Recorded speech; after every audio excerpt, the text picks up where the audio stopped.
நம்ம வாழ்க்கை எப்போவுமே ரொம்ப ஸ்மூத்தாக கஷ்டமே இல்லாமல் கடந்து போகணும் அப்படின்றது தான் எல்லோருடைய ஆசையும்.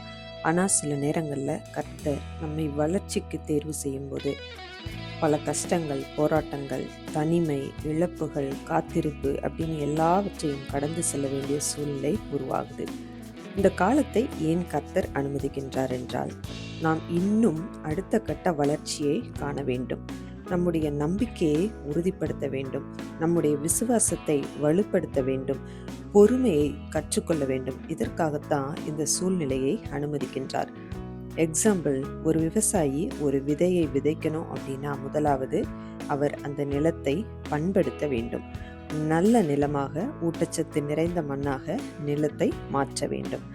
அதன் பிறகு விதையை விதைத்து தினமும் தண்ணீர் பாய்த்து காத்திருக்கும் போது தான் அந்த விதை வளர்ந்து பலன் கொடுக்குது. அதுபோல தான் கர்த்தர் பல கடினமான பாதைகளை நமக்கு முன் வைத்து பரிசோதனை செய்கின்றார். அதை கடந்து செல்லும் பலனையும் நிச்சயம் நமக்கு தந்தருள்வார். எனவே சோதனைகளை பார்த்து பயப்படாமல் ஜெபத்தோடு அவர் கைப்பிடித்து நடந்து செல்ல பழகுங்க.